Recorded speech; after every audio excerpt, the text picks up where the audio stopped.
Welcome to the Mojo GPU Puzzle tutorial series. I'm excited to guide you through Puzzle 1, where you'll write your very first GPU kernel.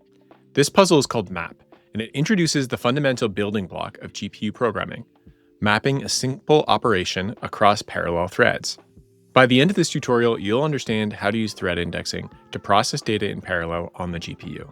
For a more holistic introduction, refer back to the first video in this series where we cover general GPU programming concepts and the steps of setting up your development environment for completing the Mojo GPU puzzles.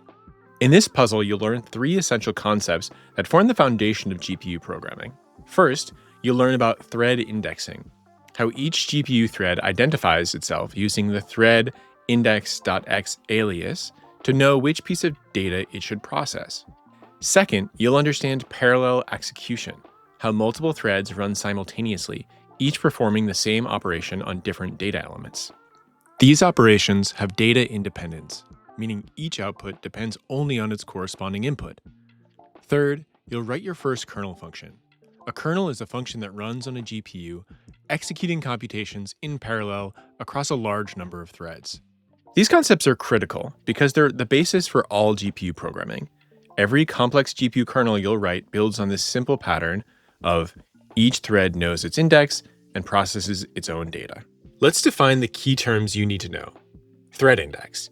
This is an alias that contains the thread index in the block as x, y, and z values. Our first puzzle has one-dimensional input and output data, so we'll use thread index.x to get each thread's unique position exclusively on the x-axis. We don't need to worry about y and z values yet. Think of thread indices like each worker knowing their employee ID number. Unsafe pointer. The unsafe pointer type holds an address to memory and allows you to store and retrieve values in that memory. In GPU programming, we use unsafe pointers to access data buffers, the regions of memory that hold the actual data your GPU will process. The unsafe pointer type is generic and can point to any type of value, with the value type specified as a parameter. As the name suggests, they're inherently unsafe. For example, with unsafe pointers, you're responsible for ensuring that memory gets allocated and freed correctly. Kernel function, a function that runs on the GPU rather than on the CPU. In Mojo, we define these with the fn keyword, and they're launched using the enqueue function method. A kernel is the fundamental unit of parallel computation in GPU programming. A single kernel can be launched across thousands or millions of threads simultaneously. This process model is called SIMT, SIMT, single instruction, multiple threads. Block and grid dimensions are the organizational structure of GPU threads. Threads are grouped into blocks, and blocks form a grid. For Puzzle 1, we'll use a simple configuration, one block containing 4 threads. These block dimensions are quite small compared to those used in optimized GPU programs, which are rarely smaller than 64 threads per block to make the most out of GPU architecture. Working with small blocks like this is a simplification for learning purposes. Let's understand how GPU parallel processing works with a simple example. Imagine you have 4 numbers in an array, 0, 1, 2, and 3, and you want to add 10 to each number. On a CPU, you typically use a loop, processing one number at a time sequentially. On a GPU, we do something fundamentally different. We launch 4 threads simultaneously, and each thread processes exactly one element. The beautiful part? All 4 threads execute at the same time. This raises a question. How does each thread know which element to process? That's where thread index comes in. Thread 0 has a thread index of 0, thread 1 has a thread index of 1, and so on.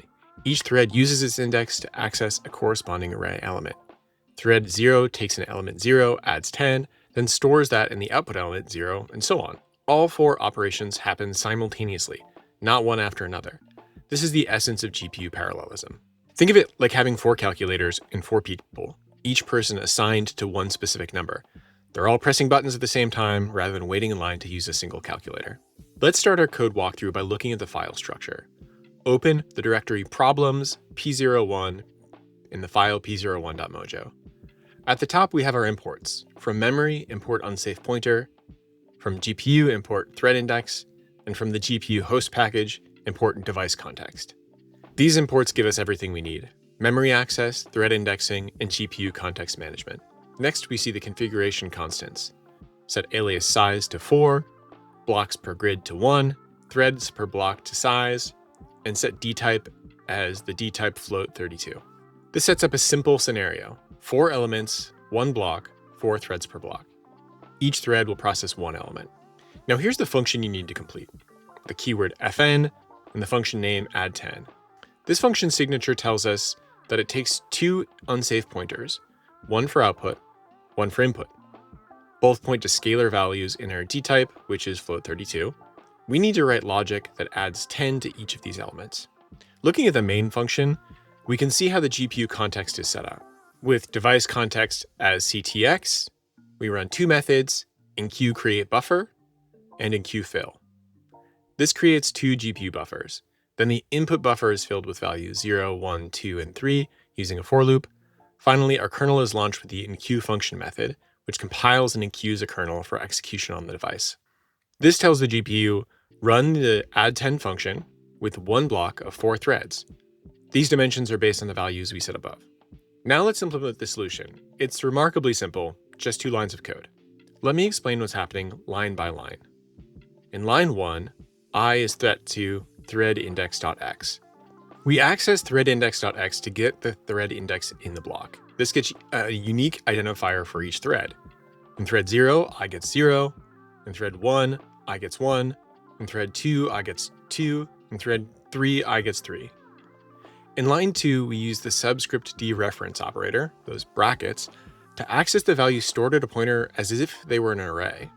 This line reads the input value at position I, that's A brackets I, adds 10 to it, and it writes the result to the output buffer at position I, that's output brackets I. Because each thread has a different value of I, each thread processes a different element. Thread 0 processes element 0, thread 1 processes element 1, and so on. The magic is, all 4 threads execute these 2 lines at the same time. There's no loop, no sequential processing, 4 threads, 4 operations at one moment in time. This is the fundamental pattern of GPU programming. SIMT, single instruction, multiple threads. The same instruction, A brackets I plus 10, runs on multiple threads, each with different data. Let's run the solution and see it in action. In your terminal, run the pixi command, pixi run p01. Your output should look like this. Out, 10, 11, 12, 13. Expected, 10, 11, 12, 13. Perfect. Our GPU successfully added 10 to each element. Input was 0, 1, 2, 3. Output was 10, 11, 12, 13. This test passes because every element matches the expected result. Each of the 4 threads did its job correctly, processing its assigned element in parallel. Let's review what we learned. First, we learned about thread indexing. ThreadIndex.x gives each thread a unique identifier, so it knows which data to process. Second, we experienced parallel execution. All threads run simultaneously, not sequentially. This is what makes GPUs so powerful for data processing. Third, you've just written your first GPU kernel in Mojo. You've mastered Puzzle 1 map. Next up is Puzzle 2 zip, where you'll combine data from 2 input arrays in parallel. You'll see how the same thread indexing pattern extends to more complex operations. If you enjoyed this tutorial, please subscribe to stay updated with the entire Mojo GPU puzzle series. We'll be building on these fundamentals all the way to advanced GPU techniques. For questions, discussions, and sharing your solutions, head over to the Modular Forum. The community is very active and they're always happy to help. Now go ahead and try it yourself. Experiment with the code, try changing the values, and when you're ready, move on to Puzzle 2. Happy GPU programming.